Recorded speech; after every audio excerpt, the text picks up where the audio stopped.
All right, guys, we got Russ Lepar with going top three. Third. Got third. Yeah. Today at the Gencon Regional, playing the homie Luffy. Monkey D. Luffy. Where Luffy? Oh. That's just the new one. The other one's right there. Yeah, the old one's right there. The old one's right there. Yeah. Don't worry about that one. But yeah, that's the prizing that we got today. That he got today. You know what I'm saying? Pretty fire. Easily Kuzan looks the best. Yeah. And playability, Borsalino's Borsalino. And in the Don. It's good. But anyway, let's go ahead and get into the deck itself. Yeah. And yeah, go ahead. Sweet. So, I played Luffy at Columbus, and back then I didn't have a serial one.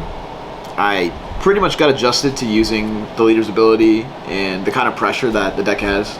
It's pretty linear in nature, but you're presented one or two routes of play every turn, and if you pick the right route, you're more than likely coming out on top in terms of like value and trading and resource exchange. If you pick the wrong route, you might be bodied.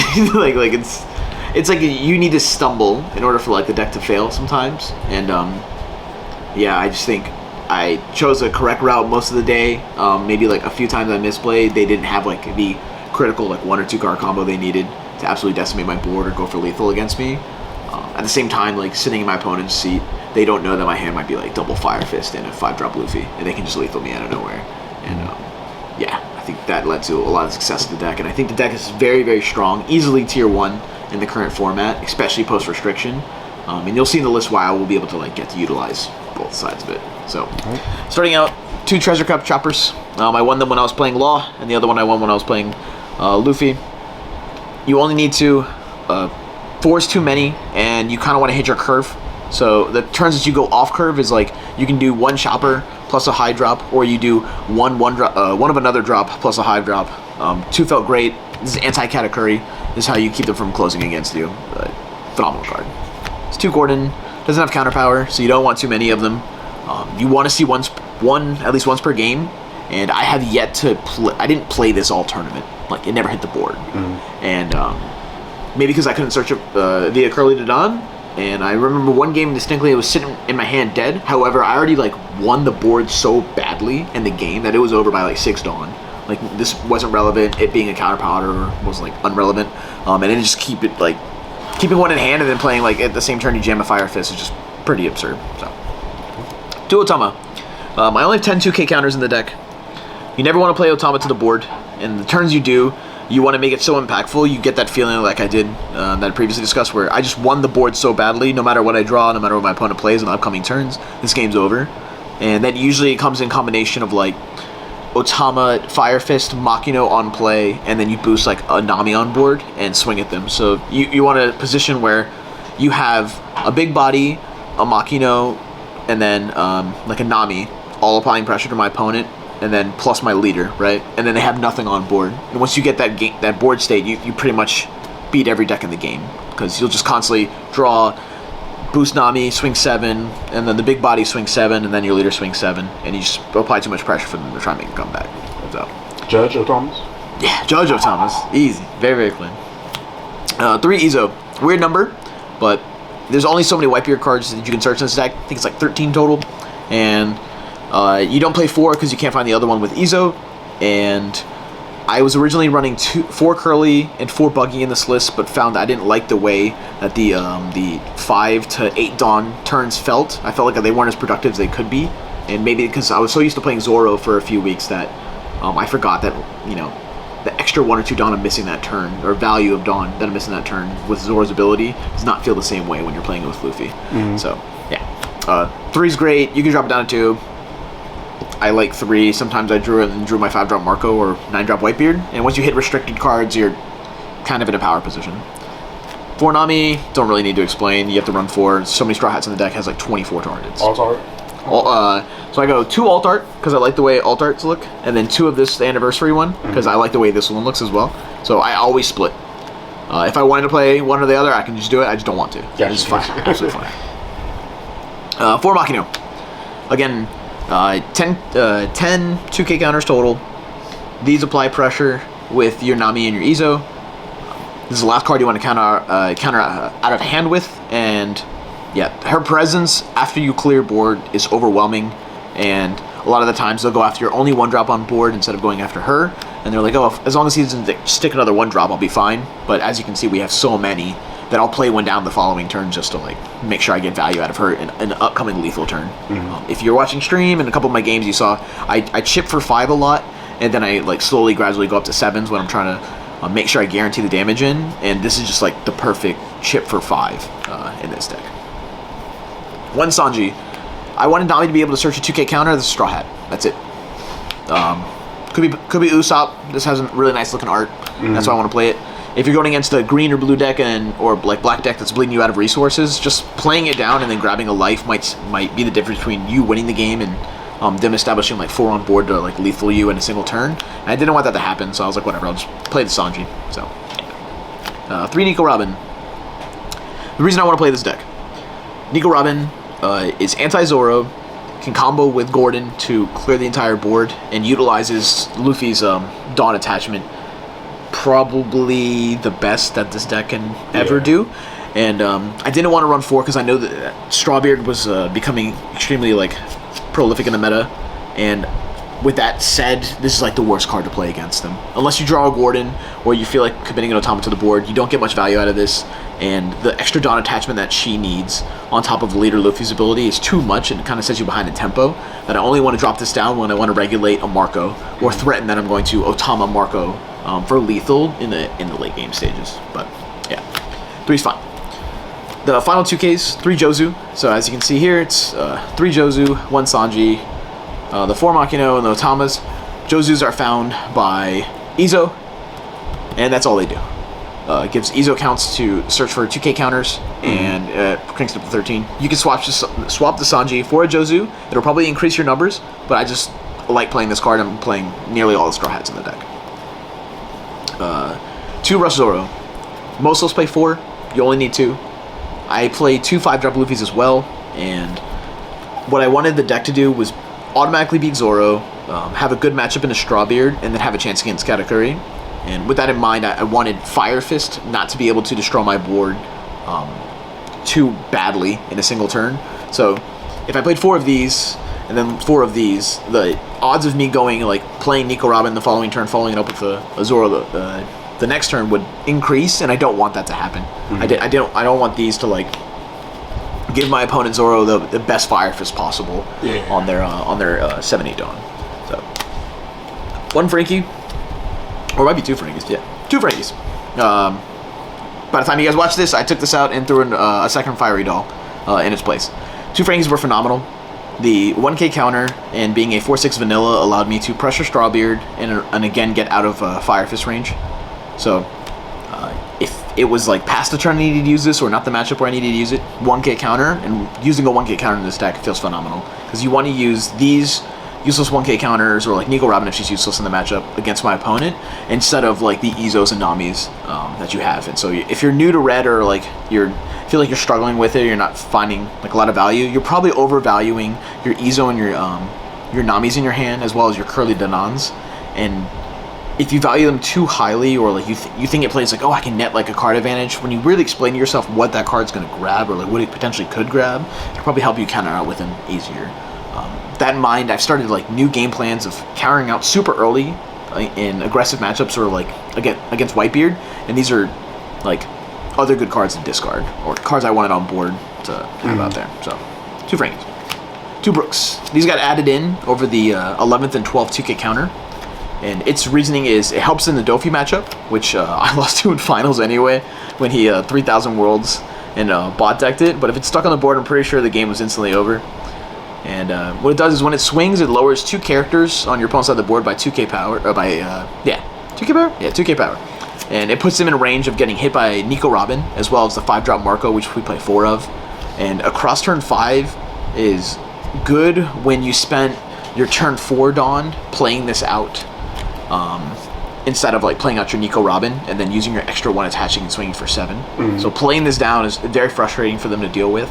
And if it's useless in the current matchup or you're drawing it late, 1K counter, easy, no big deal.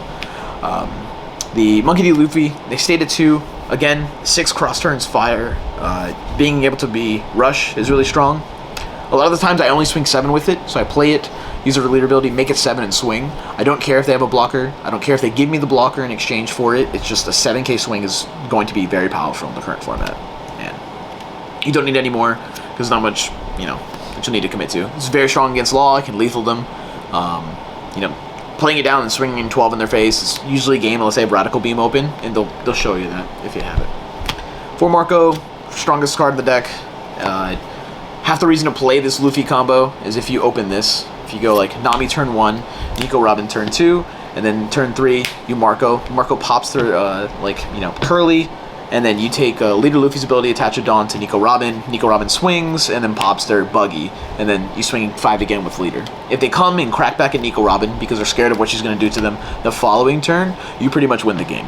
Because at your next 7 Dawn, you get to play this Luffy down, plus a 1-drop, which might even be Otama, and your leftover card that's over is for your guard point. And then at some point in there, use Luffy Leader ability to make this go up to 7 or this guy to 7. And just keep jamming. So, phenomenal card. This is half the reason I was like, I don't need Curly, I don't need Buggy anymore, I just need Izo. Find this card and help me fight back. One of Marco, you're playing Izo, card restricted, broken, needs to be played. One of Newgate, same thing. Izo finds it, card restricted, broken, needs to be played. One Radical Beam, same logic. Nami finds it, no problem. A single copy of Red Hawk. This saved me against a Katakuri who played fairly well and played super aggressive, and they were able to go 10-drop Big Mom, bring me down to 1 life, and then the following turn go for a 10-drop Big Mom again.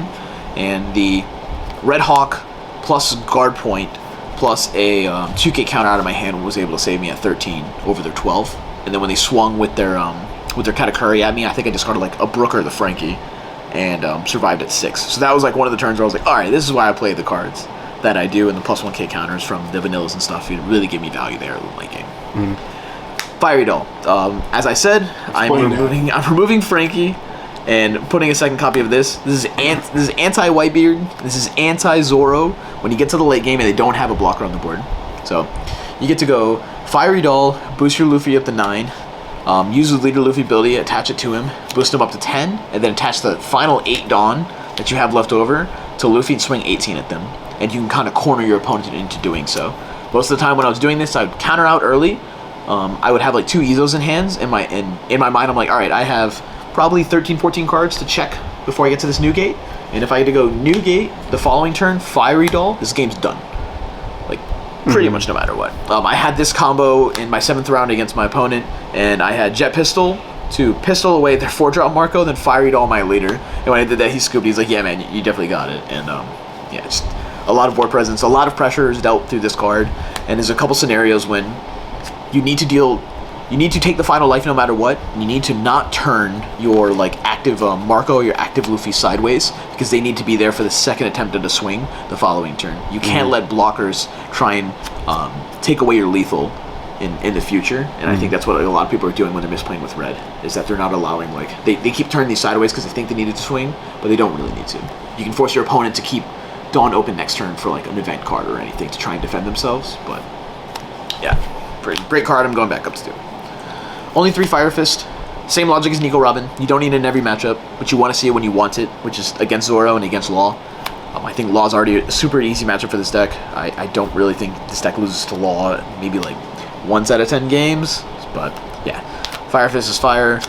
Searchable by Izo, and you can lower cards with Brook's ability, Fire Fist, and double pop their board, and then have the rest of the swings come at life. This sets up perfectly with Makino plays, so you can have your like Nami, boost Makino, swing for 5, Fire Fist, clear anything they have on board, and now you have too many like potential 5k checks going on the next turn, as well as removing any option that your opponents have on board the following turn. 2 Pistol. I was going to cut one of these for the Fiery Doll that was in my head earlier, but these just won me too many matchups against Strawbeard. They would play down their Atmos, I'd pistol it, and then swing 7 at them, or like or 8 depending on Dawn I was at. The pistol out of life to hit a 5-drop Luffy that they might have generated is very strong, or even pistoling Luffy when it's turned sideways after you maybe swung out with this and maybe like a Nico Robin or anything, and you force counter cards out of their hand just to remove another body there. And when you're removing this body, and then Newgate just swings at you, then you're countering out, and you're kind of just conserving your life. You're giving no Strawbeard a lethal route to, a lethal route, right? And this helps with that mindset of doing that. And finally, 4 guard point, because Radical Beam got restricted to 1, so we play 4. Card's phenomenal, searchable by Nami. What was your matchups? 3 Katakuri, 3 or 4 Whitebeard, 1 Zoro, 2 Dofi.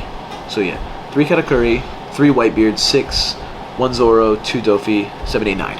Yeah. Lost to the Dofi in the final round. He won the dice roll, went first, which is correct.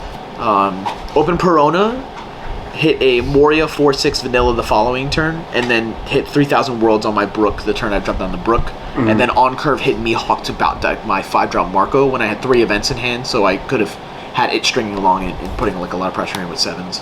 So yeah, he played really well. I'm actually like revisiting that a lot with my mind. Maybe I misplayed some value turns I could have gotten against him, but Dofi sees Perona early, takes odds.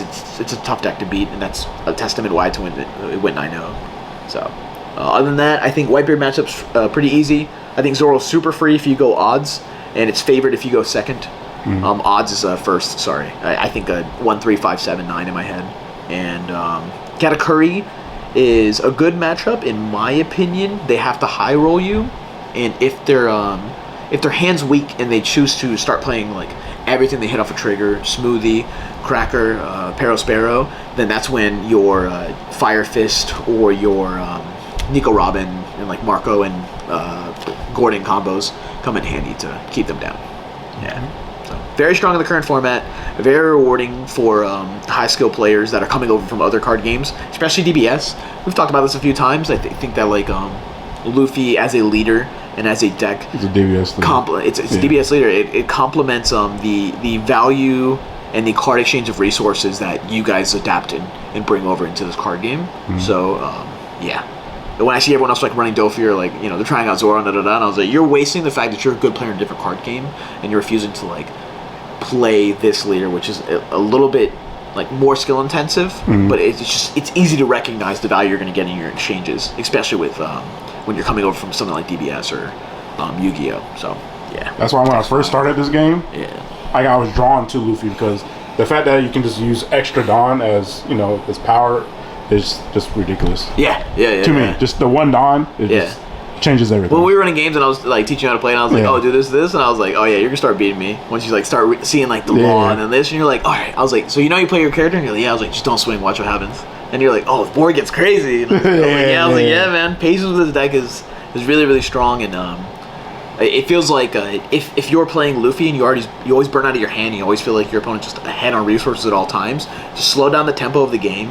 Understand that you can play like this Luffy and just pass, or understand you can play Zoro and pass, and you'll see like not only the quality of your gameplay go up, but like things will start opening up. Like, oh yeah, like now I can see why I don't need to turn this sideways, or why I can force you to take swings at my leader, especially with the particular color you're going against. Okay. So with that in mind, that's again why I piggyback on being 6K cross turn all the times. So if I go like 6 in this, and I'm like, oh, you probably have 2 Fire Fists in your hand, and you haven't drawn Gordon yet. And because you haven't, then I'm probably going to win this game. And because you can't touch this card. Or if it's like, similar to this, and I did it 1 turn early. They don't want to use Gordon plus a Fire Fist to clear like something silly like a vanilla Frankie, right? They want to use the Jet Pistol, but most of them are coming in from their list, and most of them are playing the Whitebeard list that don't even have access to Nami to find the pistol anyway. So, All right, man. Your Patreon. Yeah. So, I started Patreon 2 weeks ago. It's the same name as my YouTube and Pokemon article channel, Someone's PC.